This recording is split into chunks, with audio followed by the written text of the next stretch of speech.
হাসি খুশি থাকলে মন ভালো থাকে, শরীর ভালো থাকে, হার্টবিটও ভালো থাকে। এটা এই মেয়েটাকে দেখেই কিন্তু বোঝা যাচ্ছে। কেন এই কথা বললাম পুরো ভিডিও দেখলেই বুঝতে পারবে। নিয়ে আসলাম এই হাসি খুশি মেয়েটাকে। দেখেন এই মেয়েটা যে এত হাসতে পারে, এত সুন্দর করে কথা বলতে পারে, দেখলেই অবাক হয়ে যাই আমি। প্রতিটা কথাই হাসে, সেটা হোক যে মন খারাপের কথা, সেটা হোক তার মন ভালো করার কথা। হাসতে দেখলেই কিন্তু মানুষের মন ভালো হয়ে যায়। এটাই কিন্তু আমি এই মেয়েটাকে থেকে প্রমাণ পেলাম। এই মেয়েটা যখনই আমি কথা বলি প্রত্যেকটা কথা সে হাসি দিয়ে কথা বলে, দেখলেই মন ভরে যায়। তাও বলেই সবারই কিন্তু এরকম হাসি দিয়ে কথা বলা উচিত। যতটুক সময় বসে মেকআপ করেছি ততটুক সময় আমিও হাসি খুশি ছিলাম। কি যে ভালো লাগছে সেটা আপনাদের সাথে প্রকাশ করে আমি আসলেই পারবো না, কারণ আপনারা তো ছিলেন না। তাই তখন থেকেই মেকআপ শুরু করেছি, তখন থেকেই সে শুধু কথা বলছে, হাসি দিছে।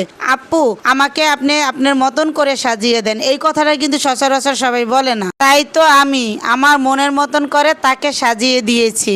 তার হাসি দেখেই কিন্তু আপনারা বুঝতে পারবেন ফাইনাল লুক দেখে যে তার মনের মতন হয়েছে। সবারই কিন্তু যে কোনো কাজ মনের মতন হলে কিন্তু ছোট্ট করে মিষ্টি করে একটা হাসি দেয়, তাই না? এটাই দেখে তো বোঝা যাবে ফাইনাল লুকে সে আসলে হাসে কিনা বা হাসবে কিনা। আপনারা কিন্তু দেখতেছেন সে অলওয়েজ হাসতেছে, আর তার হাসি দেখেই কিন্তু বোঝা যাবে সে আসলেই সে খুশি কিনা। মেকআপ দেখে সে হাসে আর আমি দেখি, দেখে দেখে কিন্তু সেই মেকআপ লুক একদম অলরেডি কমপ্লিট হয়ে যাচ্ছে। এখনই কিন্তু তার দেখার পালা সে আসলে হাসবে কিনা বা তার মনের মতন হলো কিনা, সেটাও কিন্তু বন্ধুরা আপনারা দেখতে পাবেন যে তার মুখে হাসি ফুটলো কিনা। আসলে কি জানেন, যে কোনো কাজ আমরা মনে করি অনেক সহজ, তাড়াতাড়ি হয়ে যায়, কিন্তু আসলেই না। এই কাজটা করতে গেলে আসলে আমাদের অনেক ধৈর্য ধরে কাজটা করতে হয়, এবং তারপর যদি তাদের মনের মতন হয় তখন কিন্তু আমাদেরও হাসি ফুটে। তাই আমি কিন্তু যথেষ্ট পরিমাণ আমার নিজের মতন করে সাজিয়ে দেওয়ার চেষ্টা করি যেন তার পছন্দ হয়। যখন দেখি তার পছন্দ হয় না তারপরে কিন্তু আবার চেঞ্জ করি। আপনারা কিন্তু মাঝখানে দেখতে পাচ্ছিলেন যে লিপস্টিক একটা দেওয়া হয়েছে, তারপরে কিন্তু আবার চেঞ্জ করা হয়েছে,